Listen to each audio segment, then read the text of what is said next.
ఏంటండి ఆలోచిస్తున్నారు? థ్యాంక్స్ చెప్దామంటే చిన్నదవుతుంది, కృతజ్ఞత చెప్దామంటే ఇంకా చిన్నదవుతుంది. ఇది నా కుటుంబం, నా బాధ్యతని నేను నెరవేర్చాను. అయినా భార్యాభర్తల మధ్య థ్యాంక్స్లు కృతజ్ఞతలు ఉండవండి. నీకు నాకు మధ్య ఏదో రుణానుబంధం ఉంది మిథున. మన మధ్య ఎలాంటి రుణబంధం లేదండి. ఉండేది ప్రేమానుబంధం ఒక్కటే.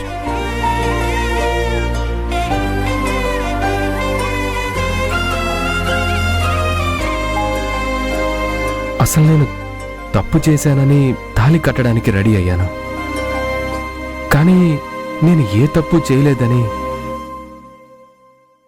నా మీద నీకు అంత నమ్మకం ఏంటి మిథున?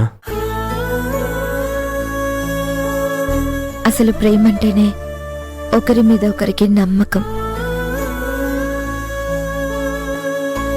మిమ్మల్ని ఎలా అనుమానిస్తానని అనుకున్నారు? ప్రేమ కోసం నా అనుకున్న వాళ్ళని, ఆస్తిని, ఐశ్వర్యాన్ని వదులుకున్నారు.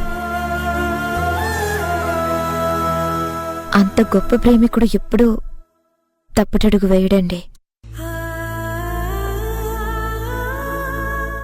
నువ్వలా నమ్మకపోయి ఉంటే నేను ప్రణవిని పెళ్లి చేసుకుని లైఫ్ లాంగ్ గిల్టీతో చస్తూ బ్రతికేవాణ్ణి.